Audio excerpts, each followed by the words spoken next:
Hello and a very warm welcome to everyone. और ये है आपका प्यारा सा YouTube channel physics by Ashutosh sir, the easiest and finest way to learn the concepts of physics for IIT JEE, NEET and for 11th and 12th as well.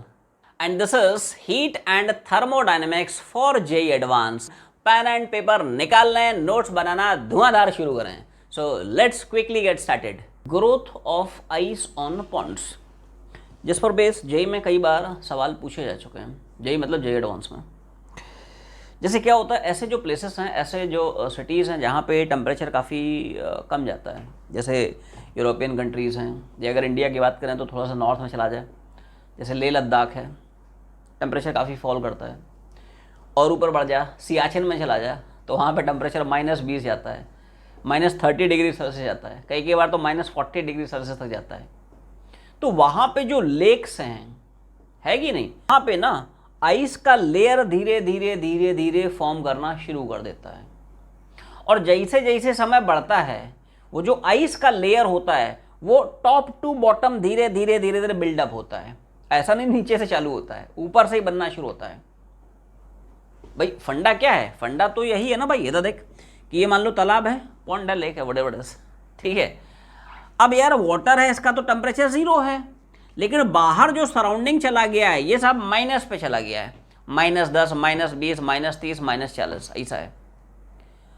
तो होगा क्या कि सब हम सब पढ़ते हैं कि हीट हमेशा फ्लो करता है from higher temperature towards lower temperature. तो वाटर क्या है, हीट लूज करता है, और वाटर से अगर हीट निकालेगा आइस बनेगा, ये फंडा है। तो जैसे जैसे समय बढ़ता जाता है ना, जैसे मान लो इस पोर्शन ने थोड़ी सी हीट निकाली तो इतनी अमाउंट ऑफ आइस बन गई, फिर यहाँ से थोड़ी सी और हीट निकल आई, थोड़ी सी लेयर और बन गई, फिर और हीट चलेगी। तो ऐसे धीरे धीरे क्या है कि जो आइस का लेयर है, आइस का जो है वो ग्रोथ होते जाता है। इसलिए कंसेप्ट का नाम है क्या, growth of ice on ponds. समय बढ़ने से ना आइस का ये जो लेयर है उसकी थिकनेस बढ़ते जाती है फ्रॉम टॉप टू बॉटम, ये फंडा होता है। क्लियर है? तो इस कंसेप्ट बेस धमाकेदार सवाल बनते हैं। तो यहाँ पे क्या कंसेप्ट आया, जैसे यहाँ पे टाइम और थिकनेस में एक रिलेशन पूछता है कि यार बता कि 10 घंटे में कितना थिकनेस ऑफ आइस का लेयर बन जाएगा। या मान लो किसी टाइम पे 1 सेंटीमीटर का थिकनेस बन गया है, अब बता 1 से 2 सेंटीमीटर होने में कितना समय लगेगा।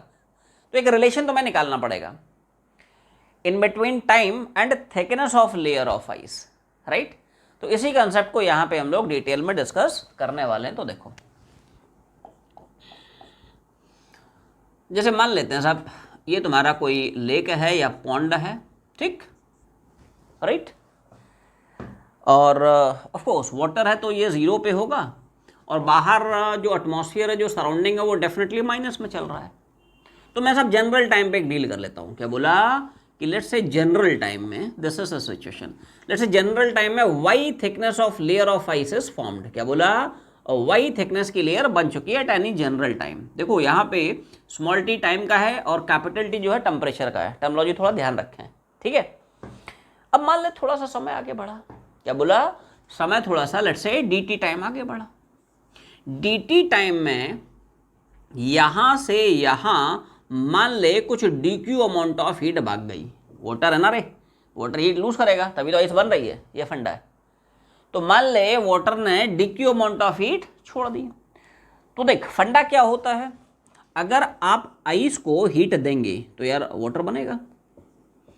m मास की आइस को m मास के वाटर में कंप्लीटली ट्रांसफॉर्म करने के लिए how much heat is needed, mass into latent heat of fusion. उल्टा, अगर वाटर ने, अगर ये जो वाटर है ना उतनी हीट रिलीज कर दी तो उतनी मास का आइस बन जाएगा। एक्चुअली में this reverse process is taking place here, yes और no everyone, are you understanding this? Clear है? उल्टा प्रोसेस चल रहा है रे।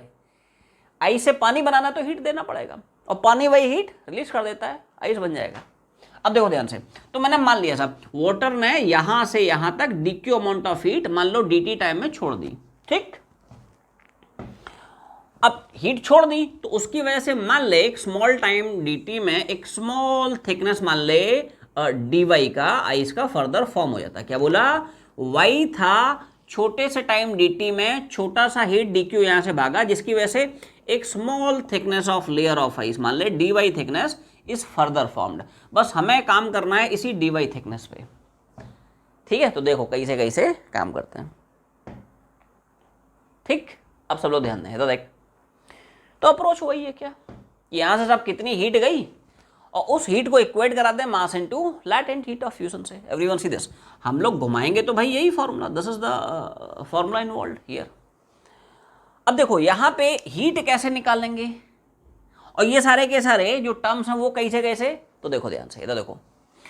तो यहाँ पे एक तो हम वो वाला हीट का फॉर्मूला घुमाएंगे, क्या, कंडक्शन का। मान लेते हैं साहब जो आइस है साहब कोफिशिएंट ऑफ थर्मल कंडक्टिविटी के है, याद करके हम लोग पढ़ चुके हैं।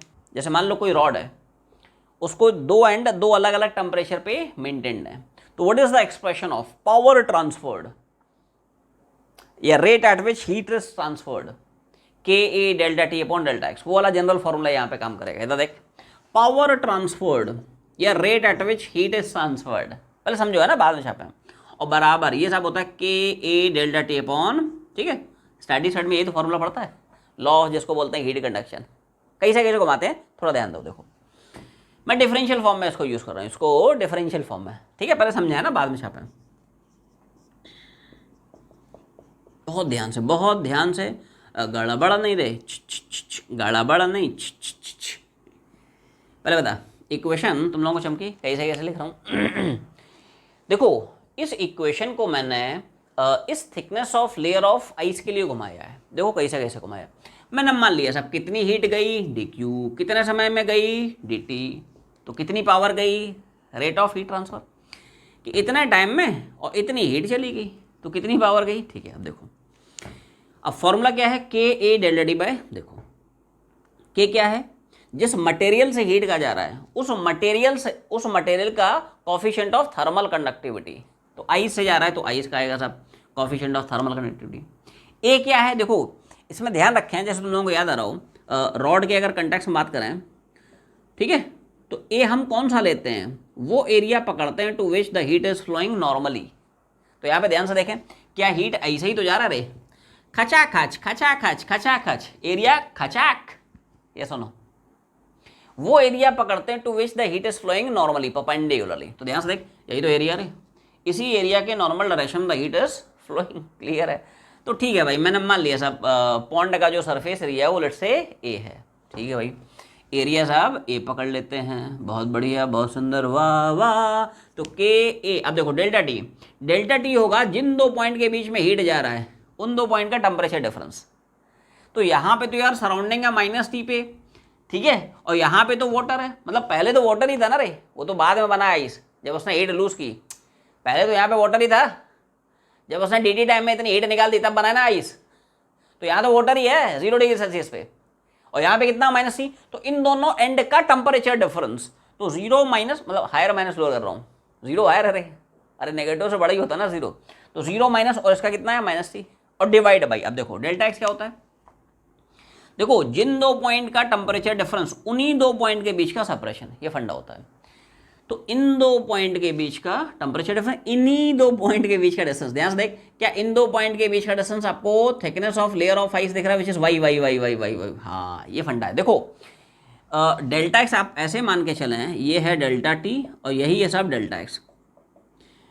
डेल्टा एक्स लेते हैं along the direction of heat flow, area लेते हैं normal to the direction of heat flow, और जिन दो पॉइंट के बीच का टेम्परेचर डिफरेंस और उन्हीं दो पॉइंट के बीच का डिस्टेंस लेते हैं, ये बेसिक फंडा होता है लॉ ऑफ, ठीक है, हीट कंडक्शन में। तो देखो ध्यान से, फिर से समझ ले, ठीक है, इधर देख, इन दो पॉइंट के बीच में इतने टाइम में इतना हीट भाग गया, तो पावर कितना भागा, dq/d, के मतलब आइस का, ए मतलब सरफेस एरिया, डेल्टा डी, इसका 0 इसका -T, दोनों का डिफरेंस ले लिया, वो टी ही आएगा, माइनस प्लस हो जाएगा, और इन दो पॉइंट के बीच में टेम्परेचर डिफरेंस, इन्हीं दो पॉइंट के बीच का डिस्टेंस, जिस डायरेक्शन में हीट जा रहा है उन्हीं दो पॉइंट के बीच का डिस्टेंस, और एरिया जिधर हीट जा रहा है उसका नॉर्मल, ये सरफेस एरिया आएगा ए, ठीक है। अब देखो इसको अच्छे से लिख लेता हूँ, तो साहब dq की वैल्यू क्या हमारी आ गई, के ए टी, और dt सब मल्टीप्लाई कर दो। देखो यहाँ पे दो अलग अलग टी हैं, कन्फ्यूज मत होना रे, ये जो स्मॉल टी दिख रहा है ये सब टाइम वाला है, ये जो कैपिटल टी दिख रहा है वो टेम्परेचर वाला है, डोंट कन्फ्यूज, ठीक है।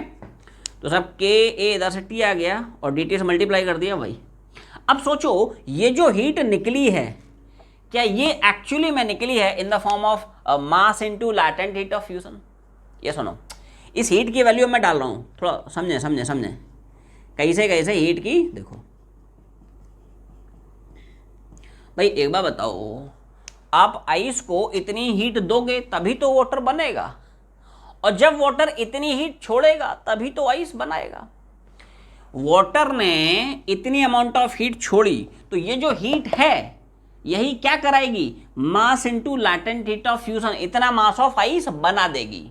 उल्टा है रे, आइस को हीट दे देगा m into L F, water बन जाएगा, वाटर उतनी हीट छोड़ देगा उतनी मास का आइस बन जाएगा, एक ही बात है। तो ये जो यहां से हीट गई, क्या इसी ने तो इतना मास ऑफ आइस का लेयर फॉर्म किया, पहले ये बता। एक एकदम समझ, यहाँ पे डीएम मतलब किसका है मास, ये m इंटू लैटेंट हीट। देखो समझो ध्यान से, यहां पे पहले वाटर हुआ करता था, जब उसने dt टाइम में dq हीट छोड़ दी तो उस हीट ने इस डिफरेंशियल लेयर ऑफ आइस को फॉर्म किया। तो जो डीएम यहां पे चिपका रहा है, ये डीएम, ये पूरा मास नहीं है रे आइस का, वो डीएम सिर्फ और सिर्फ इस लेयर का मास है, ये ध्यान से समझ। क्योंकि dq गया, उससे इतना थिकनेस ऑफ आइस या इतना मास ऑफ आइस फॉर्म किया, तो dm इज एक्चुअली में mass of this slab, not this slab, ये ध्यान रखें। नो डाउट हीट यहां से गया है, लेकिन उसकी वजह से आइस का जो लेयर है वो इतना बना है, ठीक है। तो dm मतलब इतना पोर्शन का बस मास होगा। अब बोलोगे साहब ये मास कैसे लिखें, ठीक है। तो देखो, मास बराबर डेंसिटी इंटू वॉल्यूम। तो यहां पे ध्यान से देखें, ये जो dm है उसकी वैल्यू मैं डाल रहा हूं, तो मास और डेंसिटी इंटू वॉल्यूम, वॉल्यूम क्या होगा, और बाकी तो खैर एज इट इज था, के हो गया, ए हो गया, टी हो गया, डी टी हो गया, and divide by, yes no, clear है। इधर देख, तो डीएम क्या हो जाएगा, मास बराबर डेंसिटी इंटू वॉल्यूम। तो डेंसिटी कितना है रो, देखो डीएम मतलब इसका मास, सब कुछ आइस का आ रहा है, तो आइस का मतलब आइस का डेंसिटी मल्टीप्लाई बाय ये वॉल्यूम। अब वॉल्यूम क्या लिखेगा, तो भाई साहब वॉल्यूम लिखेगा एरिया और मल्टीप्लाई बाय थिकनेस, वही तो होगा स्लैब का वॉल्यूम। फिर समझ लो वॉल्यूम कैसे लिखा है, इधर देखो, तो मास हो गया भाई डेंसिटी इंटू वॉल्यूम, और वॉल्यूम क्या, this area into this thickness, that will give you volume of the slab. तो साहब डेंसिटी इंटू वॉल्यूम, इतना आइस का मास हो गया, और एल एफ बाकी तो ऐसा है, एल एफ हो गया, के है, टी है, टी है, और देखो वाई है, डी टी है, क्लियर है, बस हो गया, ठीक है। वाई के टर्म्स एक साइड कर लें, ठीक है, बाकी टर्म के टर्म्स एक साइड कर लें। देखो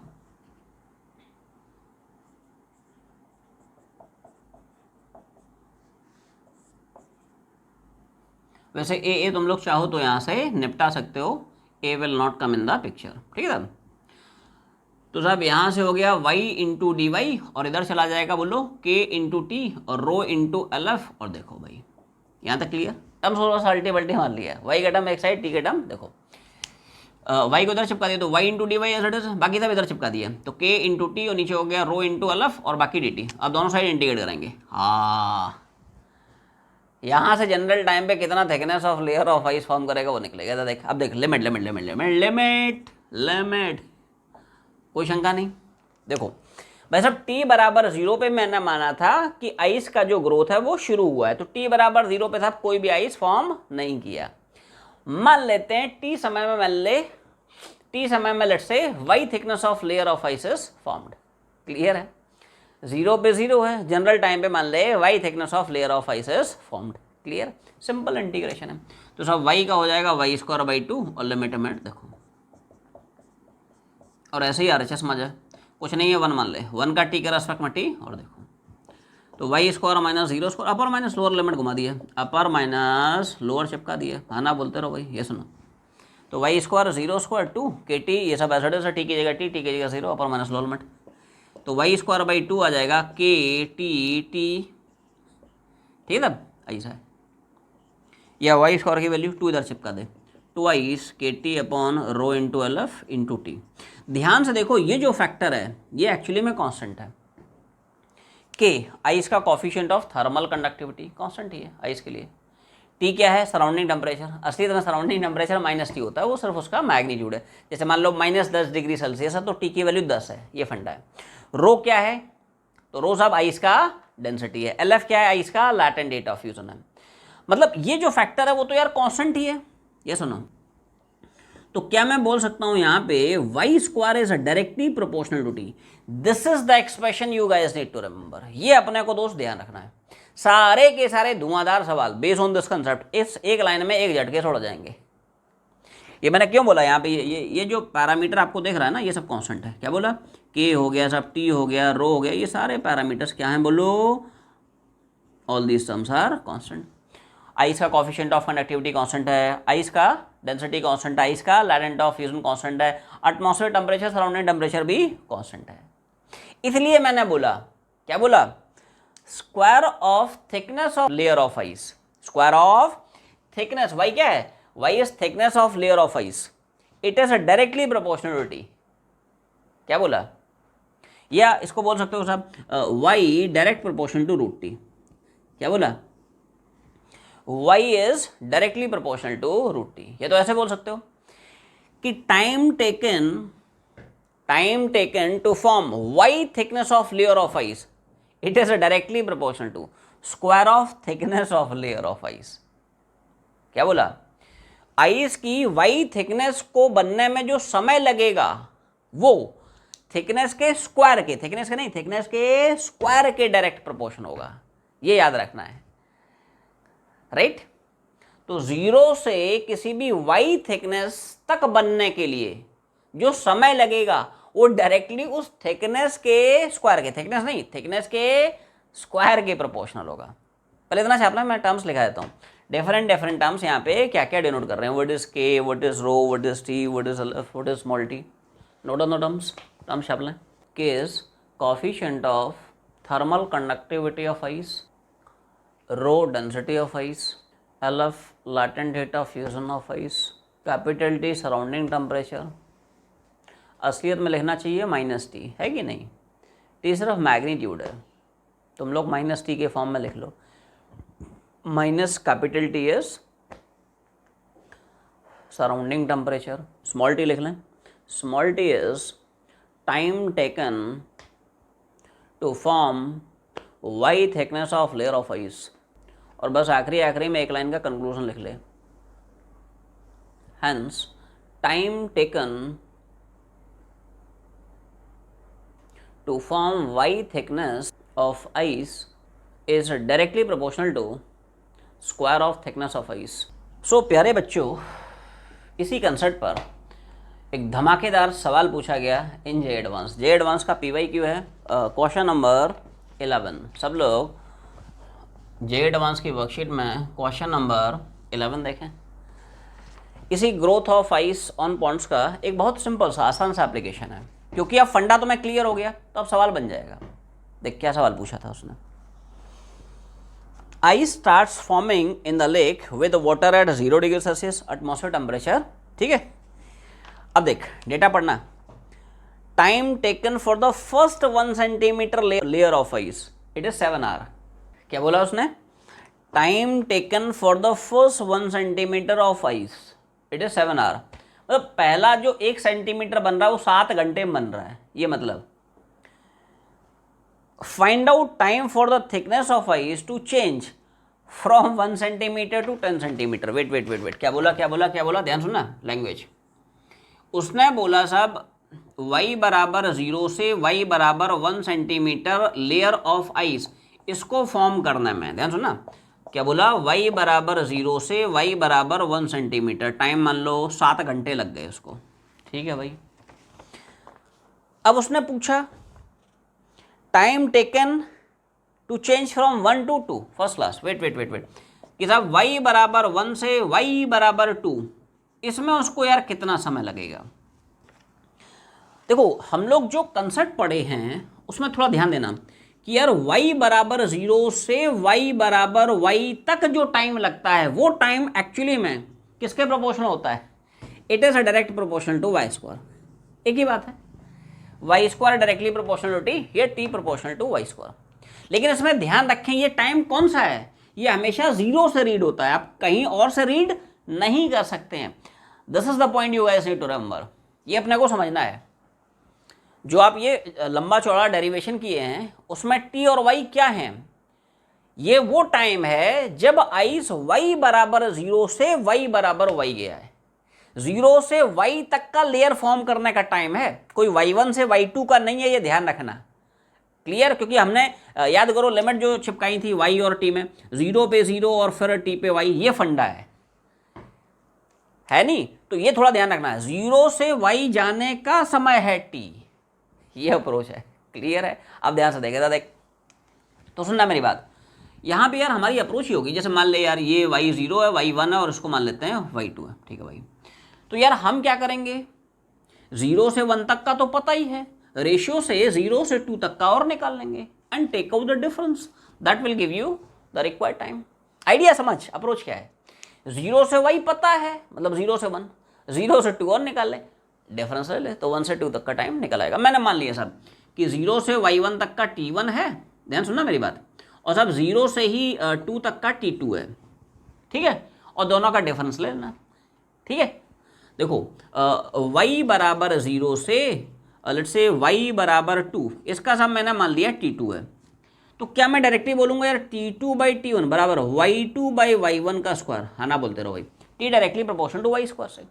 ध्यान रखो इसमें वही t डालना है जो 0 से y तक का गया हो, तो मैंने माना ये 0 से y1 सेंटीमीटर, ये 0 से ही है, ये ध्यान रखना, तभी लिख सकता है y2 बाई y1 का स्क्वायर, ठीक है।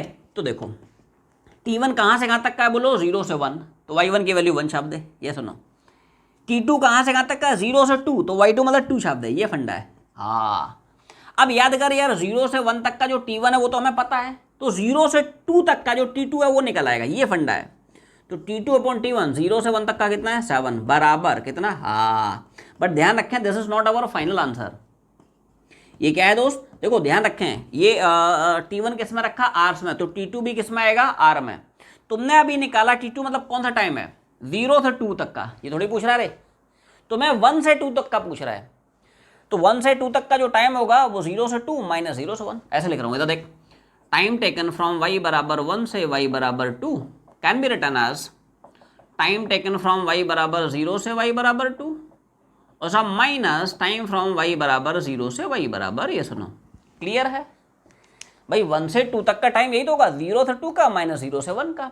आसान भाषा में required time is t2 minus t1, तो 0 से 2 तक का t2 यार अभी भी निकाला, और 0 से 1 तक का t1 तो गिवन ही है सब। हाँ ये छोटा सा सवाल है जो एडवांस में पूछा गया था, क्लियर, छाप लें। सो माय डियर स्टूडेंट्स, अब हम लोग मूव करते हैं एक और जे एडवांस के PYQ पे, दैट इज क्वेश्चन नंबर 10, सवाल नंबर 10। इस प्रोफाइल के ना कई सारे सवाल पूछे जा चुके हैं, कई बार पूछे जा चुके हैं, ठीक है। तो देखो जैसे उसने बोला coefficient of linear coefficient in one direction alpha 1 and in every perpendicular direction alpha 2, find out its coefficient of cubical expansion।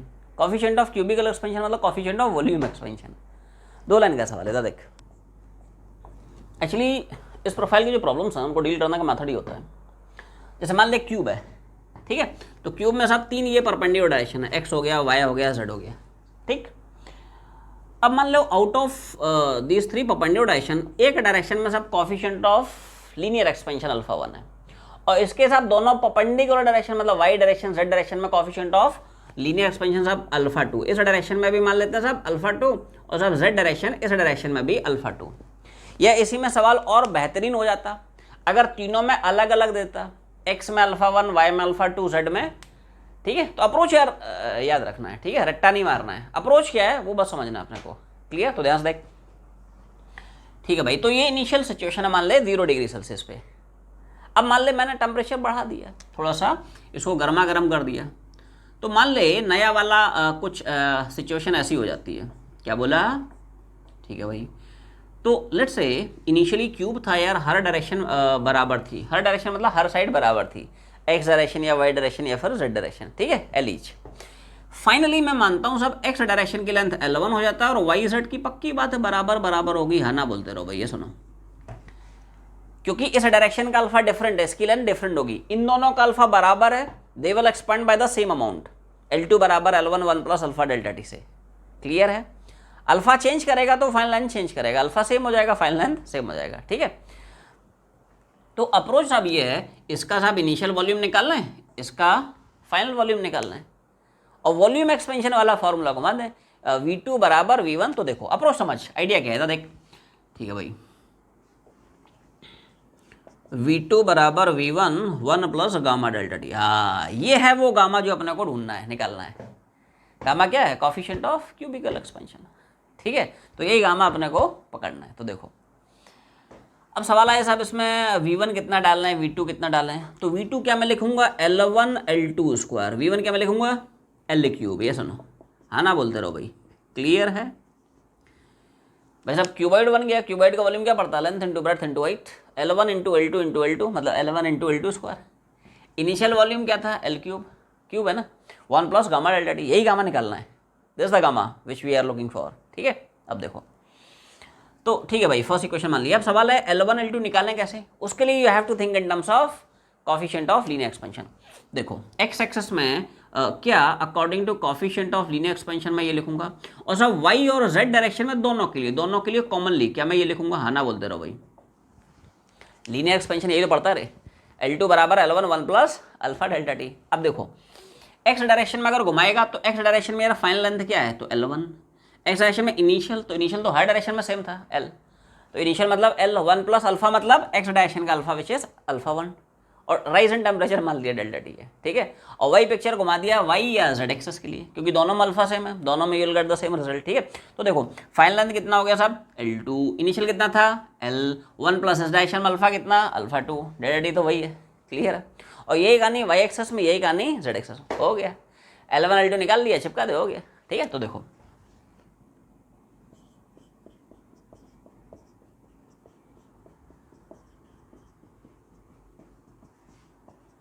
अरे हाँ ना तो बोलो भाई, ये सुनो, इधर देख L1 की वैल्यू डाल दी है, ठीक है भाई।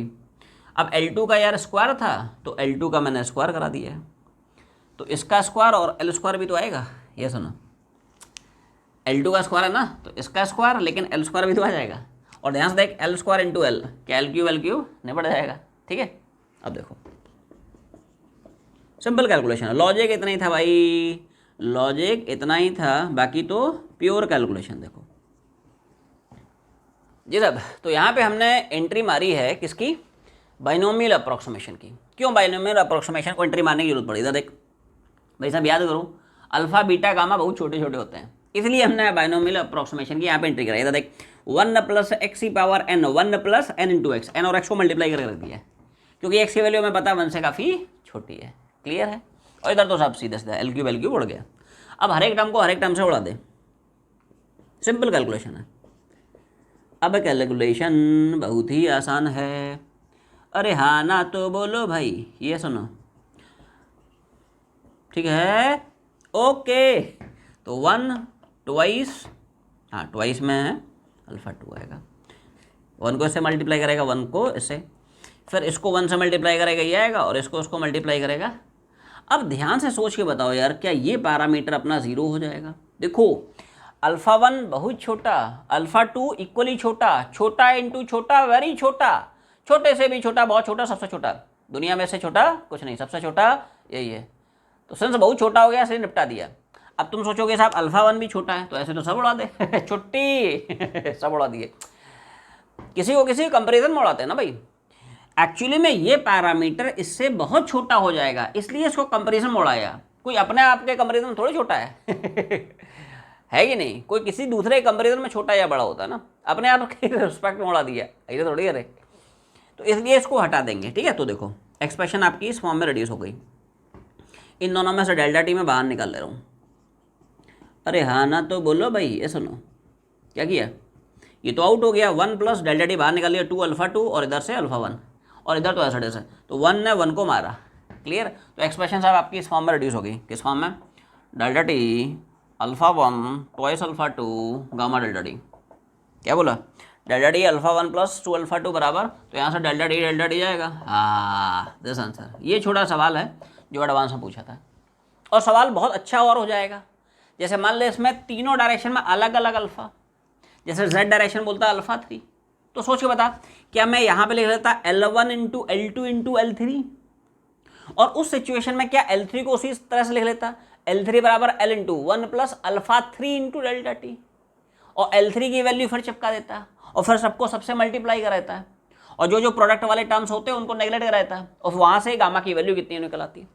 बना लोगे उसी तरह सवाल। तो इस प्रोफाइल के भी सवाल पूछे जा चुके हैं, फिर से पूछ सकता है, ध्यान रखना भाई। तीसरे डायरेक्शन में अल्फा 3 डिफाइन कर देगा तो क्या दिक्कत है, L1 into L2 into L3, L3 उसी के साथ निकाल लेना, L into 1 plus alpha 3 into delta T, फिर सबको मल्टीप्लाई कर देना, और जो जो प्रोडक्ट वाले टर्म्स हैं इसी तरह छोड़ा देना, और कंपेयर करके गामा निकल आएगा। क्लियर है? सो प्यारे बच्चों, अब हम लोग मूव करते हैं आज के इस लेक्चर के आखिरी और धमाकेदार सवाल पे, एक और जे एडवांस का PYQ। अभी रिसेंट में पूछा हुआ सवाल है, शायद 2019 या 2020 का सवाल होगा, और इस प्रोफाइल के कई सारे सवाल पहले भी पूछे जा चुके हैं। Question number 6 I am talking about, सवाल नंबर देखो। तो साहब क्वेश्चन नंबर 6 में एक अपने को उसने ग्राफ दे रखा है, PT graph, PT PT PT PT PT PT PT शुरू कर दो, ठीक है, पीटी, ठीक है। तो मान लो एक पीटी ग्राफ गिवन है, डेटा देखते हैं पहले क्या क्या है। 2 मोल्स, ठीक है भाई, नंबर ऑफ मोल्स 2 है, आइडियल मोनोटोमिक गैस है, फर्स्ट क्लास गैस। आप फॉलो कर रहा है एक प्रोसेस, जिस प्रोसेस की इक्वेशन अपने को दे रखी है PT is constant, PT PT PT, ठीक है। तो ध्यान से देखें यार, P is inversely proportional to 1/t, क्या रेक्टेंगुलर हाइपरबोला आएगा? हाँ, मतलब ये ग्राफ नहीं भी देता तो भी ये क्या हम खींच ले जाते just by analysing this process equation. ये सुनो, हाँ ना बोलते रहो भाई, ये सुनो, अरे y बराबर 1/x है ना भाई, तभी तो ऐसा जा रहा है रेक्टेंगुलर हाइपरबोला। तो ग्राफ नहीं भी होता तब भी हम लोग खींच ले जाते हैं, ठीक है।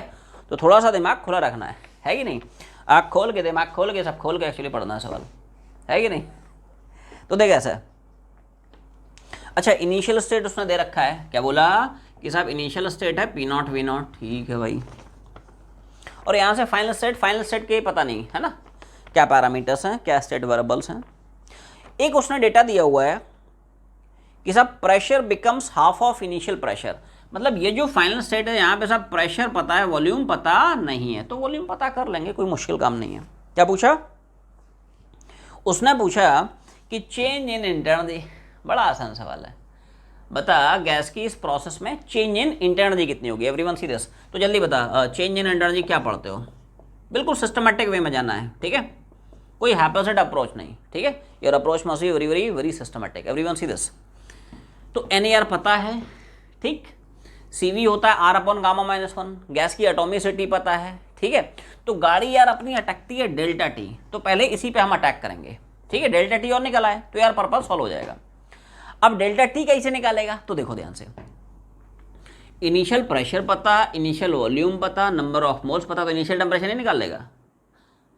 प्रोसेस की इक्वेशन पता है, इनिशियल फाइनल प्रेशर पता है, तो फाइनल टेम्परेचर नहीं निकाल लेगा। अब इनिशियल पता है, फाइनल पता है, हो गया, रख दे। This is the idea, this is the approach. Apply कैसे करते हैं सुनने से, देख। तो सबसे पहले हम साहब अटैक कर रहे हैं इनिशियल टेम्परेचर। देखो आइडियल गैस इक्वेशन को मारा हूँ for the initial state, everyone see this, देख। तो इनिशियल प्रेशर, इनिशियल वॉल्यूम, हाँ ना, तो बोलो भाई, ये सुनो, बोल इनिशियल टेम्परेचर कैसे निकाला, समझ में आया?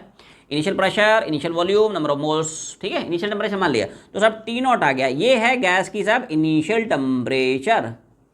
ऐसे ही फाइनल निकालेंगे, ठीक है। तो देखो, तो पहले एक काम करते हैं यार, फाइनल स्टेट में टेम्परेचर निकाल लेते हैं, ठीक है, फाइनल स्टेट में टेम्परेचर निकाल लेते हैं, ठीक है। तो देखो क्या हम दो अलग अलग स्टेट के